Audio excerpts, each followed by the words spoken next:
Bismillahirrahmanirrahim. Assalamualaikum warahmatullahi wabarakatuh.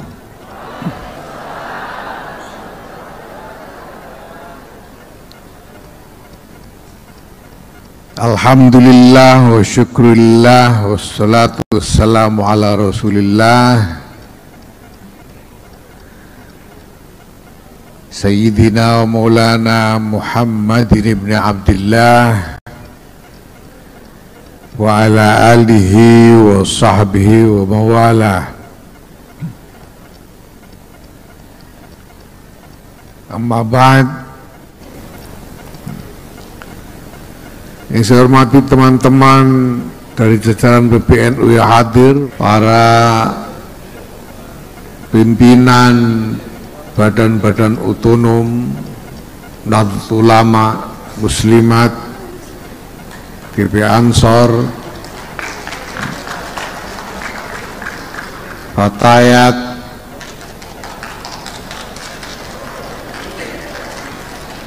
Ibnu PBNU,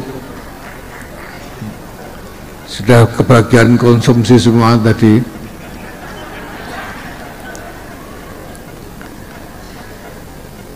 Para tamu undangan yang saya hormati, alhamdulillah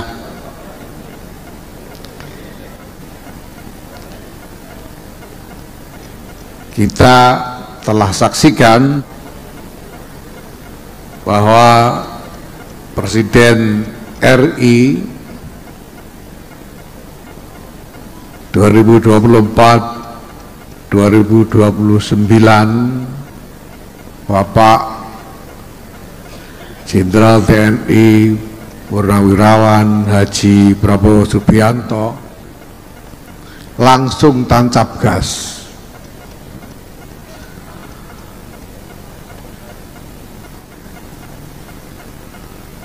Banyak orang tertarik dengan cara Presiden Prabowo membawa menteri-menterinya untuk retreat di Akademi Militer di Magelang sana, dan ini menjadi perbincangan yang ramai.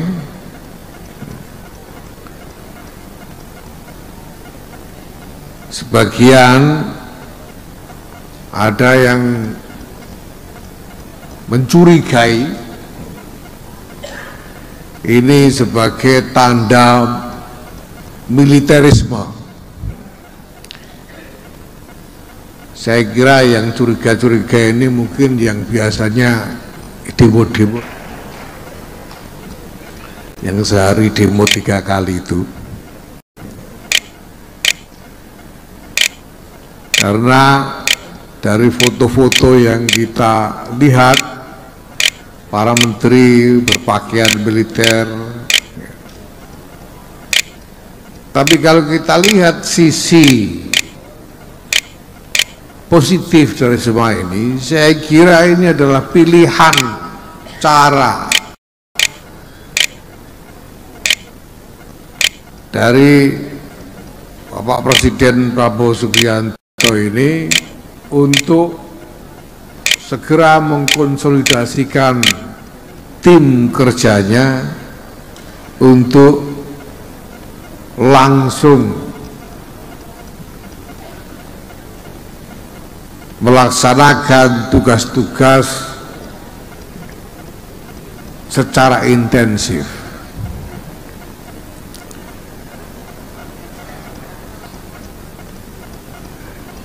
Kita ini sebetulnya juga, Nahdlatul Ulama ini melakukan cara yang sama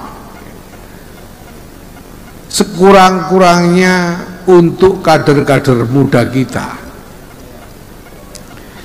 Di dalam GP Ansor itu ada barisan serbaguna, Banser, yang dilatih secara militer kurang lebih secara militer.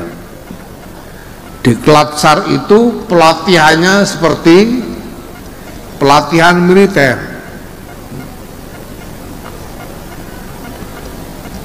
Dan dengan pendekatan yang kurang lebih mirip dengan pendekatan militer. Kenapa itu kita lakukan? Karena kita membutuhkan kader-kader yang siap bekerja di lapangan, di tengah medan apapun juga yang dihadapi. Dan alhamdulillah kita bisa melihat ada hasilnya. Kita punya pasukan Banser. Saya sendiri kerap kali menyebut Banser dan Ansor ini sebagai elemen kinetik dari Nahdlatul Ulama. Elemen kinetik itu adalah bagian yang dijamin bergerak. Apapun yang terjadi, bagian ini Banser dan Ansor ini dijamin terus bergerak. Itu namanya elemen kinetik.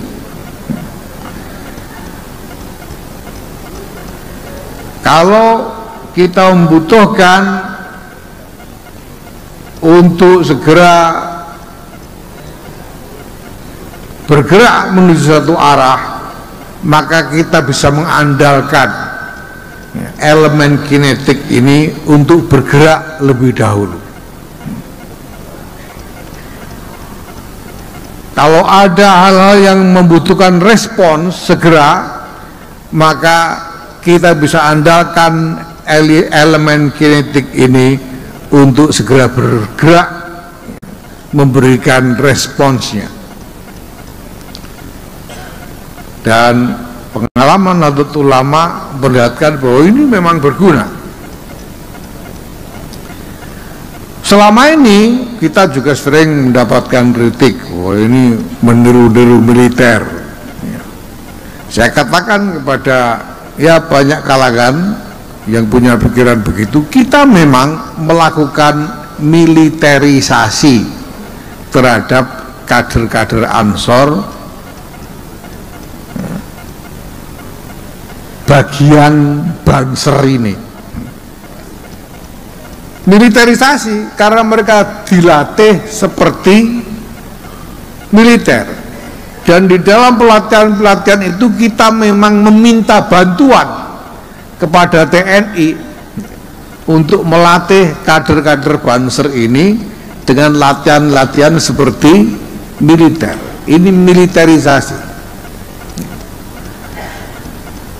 supaya mereka lalu memiliki mentalitas disiplin seperti militer. Mereka memiliki mentalitas siaga seperti militer. Yang itu semua kita butuhkan. Tetapi militerisasi tidak berarti militerisme. Ini dua hal yang berbeda. Kalau militerisme itu segala sesuatu diurus oleh militer, segala sesuatu diatur dengan cara militer, itu militerisme. Tapi militerisasi ini membubuhkan nuansa militer ke dalam sesuatu yang tidak harus merupakan entitas militer, itu militerisasi. Ini sama seperti ketika dulu pada tahun 70-an, 80-an ada wacana tentang sekularisasi yang harus dipisahkan dari sekularisme. Kalau sekularisme itu sama sekali agama harus dijauhkan dari ruang publik, itu sekularisme. Tapi sekularisasi itu artinya membuat pemisahan relatif secukupnya antara agama dengan politik, itu sekularisasi. Yang kita butuhkan supaya agama tidak diperalat sebagai senjata politik. Jadi sekularisasi tidak berarti sekularisme. Nah, Bapak Ibu sekalian yang saya hormati, ala kulli hal, pertama-tama tentu kita semua menyimpan harapan yang besar kepada pemerintahan yang baru saja dibentuk, dan kita ikut mendoakan semoga pemerintahan ini meraih sukses yang sebaik-baiknya di dalam mewujudkan visi yang selama ini sudah disampaikan kepada kita semua. Visi tentang Indonesia yang maju, Indonesia yang kuat, yang bermartabat, Indonesia yang adil dan makmur, insya Allah, Allahumma amin. Dan sekali lagi saya minta, yang paling penting untuk diingat dalam semua itu adalah tentang tujuan keberadaan NU itu sendiri pertama-tama, yaitu bahwa NU ini didirikan pertama-tama adalah untuk tujuan himayatuddin, tujuan untuk menjaga, memelihara agama.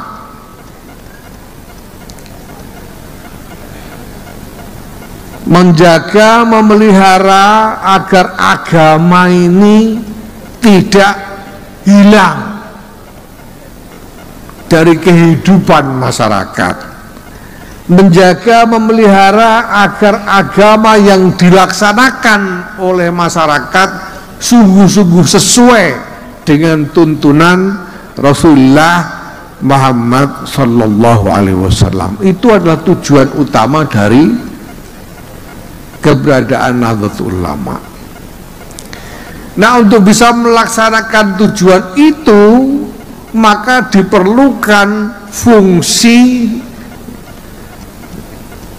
ada tuntutan agar Nahdlatul Ulama ini juga menjalankan fungsi riayatul ummah, fungsi mengasuh umat, mengasuh masyarakat.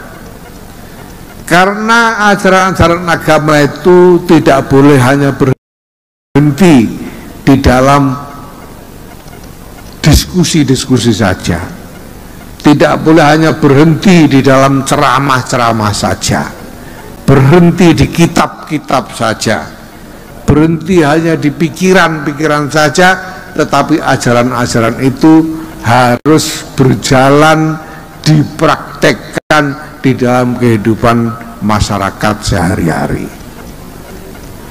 Nah, agar ini bisa dicapai, maka Nahdlatul Ulama harus juga melaksanakan fungsi mengasuh masyarakat ini, membimbing masyarakat ini. Nah, dalam mengasuh masyarakat itu, nah ini ada banyak hal yang butuh dilakukan, karena masyarakat itu memiliki berbagai macam hajat, mulai dari hajat hidup mereka sehari-hari, ekonomi, keluarga, pendidikan, kesehatan, dan sebagainya, ya. Hajat tentang lingkungan hidup yang lebih baik, sampai kepada hajat akan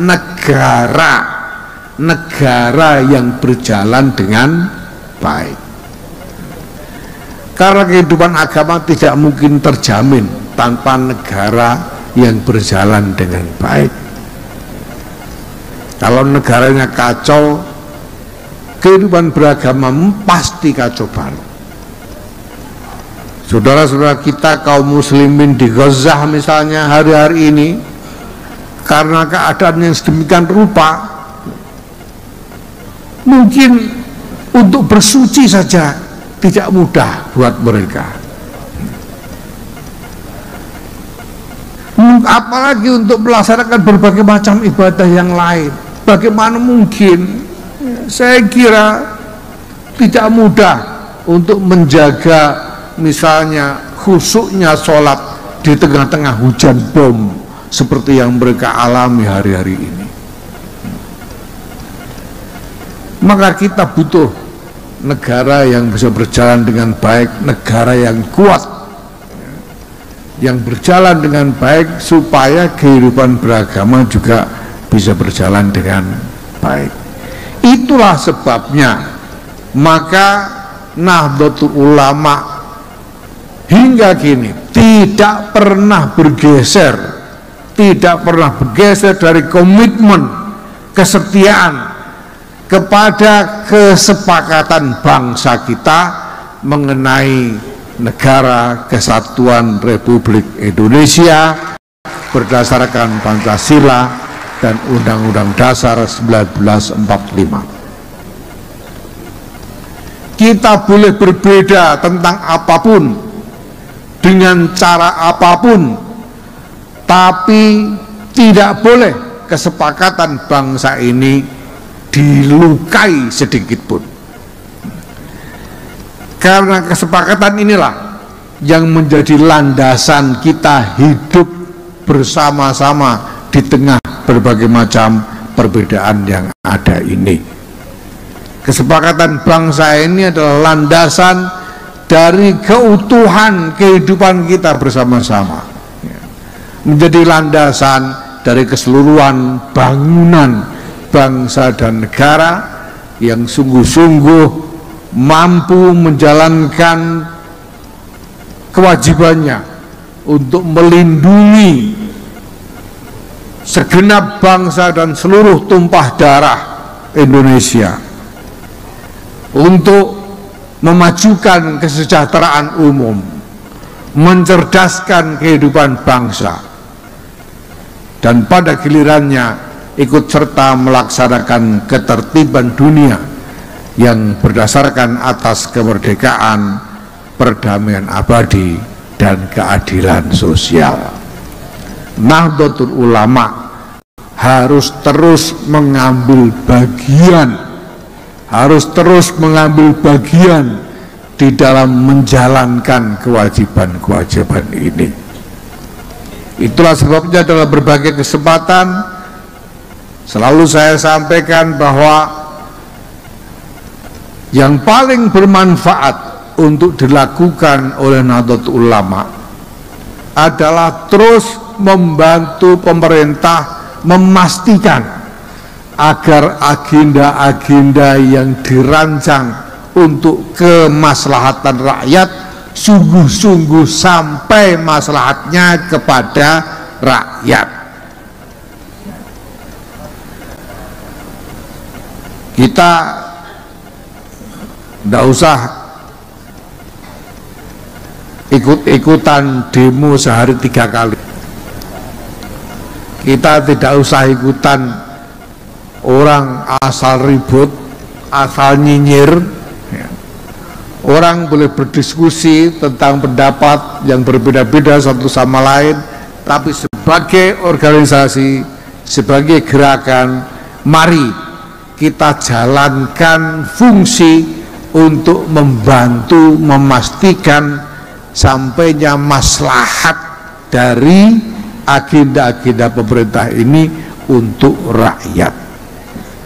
Insya Allah dengan cara ini maka Nahdlatul Ulama akan secara lebih nyata membawakan manfaat-manfaat bagi warganya dan bagi seluruh masyarakat bangsa dan negara yang kita cintai ini.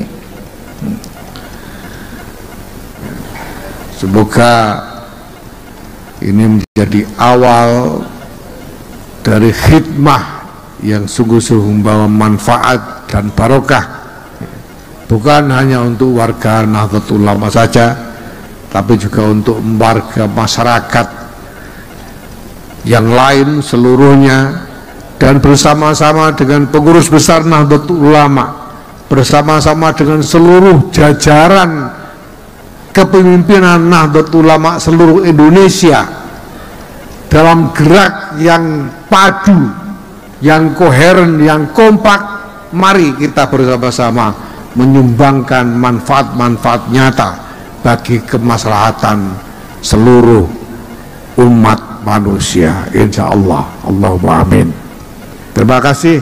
Wallahul muwaffiq ila aqwamit thariq. Wassalamualaikum warahmatullahi wabarakatuh.